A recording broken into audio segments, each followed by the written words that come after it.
Jaipur discom ने आखिरकार अपनी गलती सुधारते हुए सोलर यूनिट वाले उपभोक्ताओं के बिजली के बिल संशोधित कर दिए हैं। कई उपभोक्ताओं के बिल आधे से भी कम हो गए। वहीं कुछ उपभोक्ताओं के बिल इतने कम हो गए कि अब डिस्कॉम उनसे पैसे लेने की बजाय वापस लौट आएगा। पत्रिका ने 19 अप्रैल के अंक में औसत के नाम पर थमा दिए गए 10 गुना राशि के बिल के शीर्षक से खबर प्रकाशित की थी और बिल की गड़बड़ियों को उजागर किया था। दरअसल सोलर यूनिट से उत्पादित बिजली को सरकार खरीदती है। ऐसे में जो बिजली उपभोग हो रही है उसमें सोलर यूनिट से उत्पादित विद्युत यूनिट को कम कर शेष उपभोग यूनिट का बिल दिया जाता है। औसत बिल बनाने पर उपभोग की गई विद्युत यूनिट का औसत बिल बना दिया गया, जबकि उत्पादित यूनिट को जीरो दिखा दिया गया।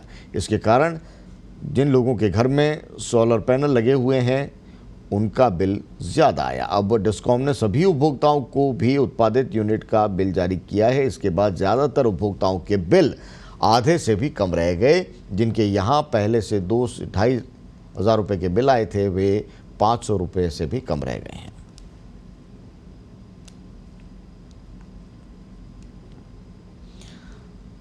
और इस पूरे मसले पर बात करने के लिए जयपुर डिस्कॉम के एमडी ए.के. गुप्ता जी हमारे साथ में जुड़ चुके हैं फोन लाइन पर। बहुत बहुत स्वागत है आपका। डिस्कॉम किस रूप में देख रहा है लॉकडाउन के इस पीरियड में, जहां सरकार ने बिजली के बिलों को स्थगित कर दिया, वहीं लोगों को बिजली के बिल मिल रहे हैं और जिन लोगों के घर में सोलर पैनल लगे हुए हैं और उनको भी बिजली के बिल की राशि है वो ज़्यादा उनको बिल है वो थमा दिया गया। अब किस तरह से उसमें सुधार हुआ है, क्या आपने करेक्शन किया है?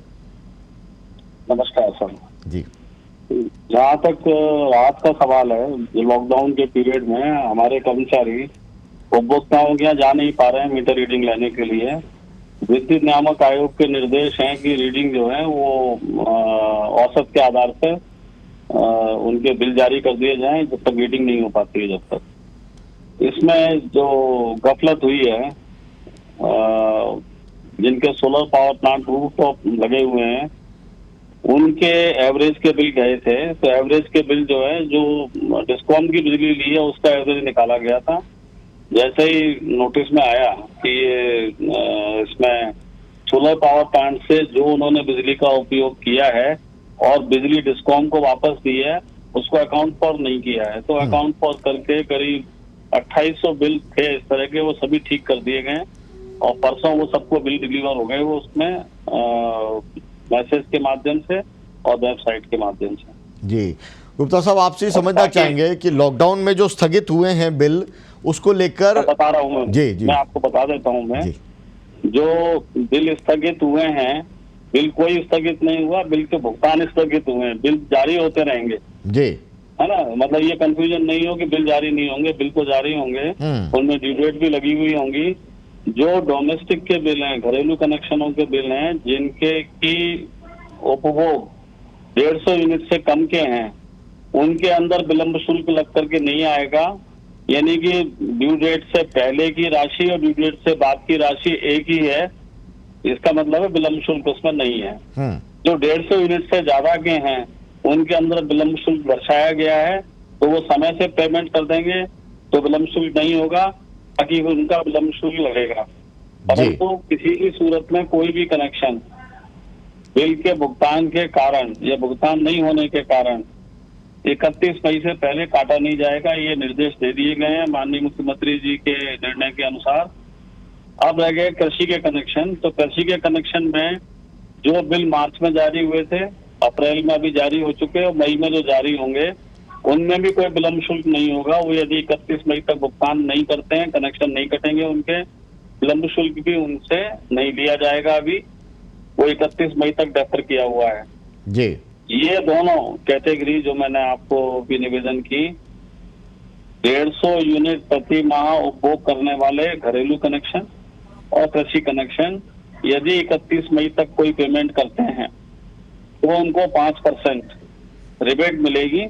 तो पेमेंट जितना उन्होंने किया उसके अनुसार रिबेट कैलकुलेट करके आगामी बिल में, यदि अप्रैल में पेमेंट किया है तो मई के बिल में, मई में पेमेंट करेंगे तो जून के बिल में उनको 5% की रिबेट मिलेगी।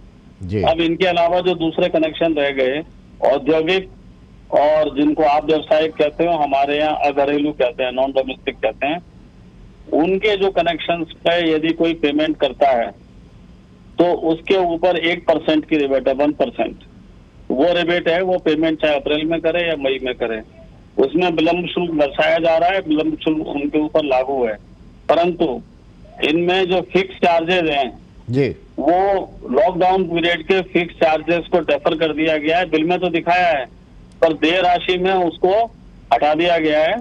तो वो इसके बाद फैसला होगा जब लॉकडाउन खत्म होगा, जब कि उस पर विलंब शुल्क इस पीरियड का जो हमने नहीं लिया है वो आगे लें या नहीं लें, या उसके ऊपर जो भी फैसला होगा उसी के अनुसार होगा। एक महत्वपूर्ण आपसे सवाल ये पूछना चाहता हूं कि लॉकडाउन में आपने कहा कि जो लोग नहीं जमा करवा पा रहे हैं उनके बिजली के बिल के कनेक्शन है वो नहीं काटे जाएंगे, विद्युत कनेक्शन नहीं काटे जाएंगे, लेकिन सवाल ये कि बाद में उनसे उस अवधि का, लॉकडाउन की अवधि का जो पीरियड का बिल है वो लेने का क्या कोई तरीका होगा? क्या किस्तों के अंदर इंस्टॉलमेंट है वो तय होंगे या किस रूप में आप लेंगे उनसे? अभी इस तरह का निर्णय कोई नहीं है। यदि इस तरह का निर्णय कराना होगा तो हमें विद्युत नियामक आयोग के पास जाना पड़ेगा कि उससे बाद में किस्तें करानी है या क्या कहते हैं, एक मुश्त पैसा लेना है, 2 किस्तों में लेना है, 3 किस्तों में लेना है, या अगले बिल के साथ लेना है। क्योंकि अभी लॉकडाउन का पता नहीं लग रहा है। अभी अनुमान ही लगा सकते हैं हम लोग कि 3 मई के बाद में फैसला होगा तो उस समय क्या होगा, क्योंकि इसमें रीडिंग भी आनी जरूरी होंगी। और रीडिंग के लिए हमने निवेदन किया है कि बहुत सारे ऑप्शन दिए हैं हमने, मोबाइल नंबर भी दिए हैं जिसपे वो व्हाट्सएप कर सकते हैं, लिंक भी दिया है हमने वेबसाइट का जी, हमारा बिजली मित्र ऐप का भी बताया है। तो उस पर जो लोग रीडिंग भेज देंगे, कम से कम बिल तो रीडिंग के हिसाब से करवा लें। जो लोग रीडिंग भेजेंगे, चाहे कोई भी हो, वो घरेलू उपभोक्ता हो, अघरेलू हो, कृषि के हो, औद्योगिक हो, जो लोग भी रीडिंग भेजेंगे उनको 1% की रिबेट और है, पर वो 1% लिमिटेड है 50 रुपए तक जी। यानी कि यदि वो भेज रहे हैं तो हो सकता है कि उनका कुछ डेटा खर्च हो रहा होगा या SMS के पैसे खर्च हो रहे होंगे, तो 50 रुपए तक की रिबेट उनको जी आगामी बिल में मिल जाएगी उनको।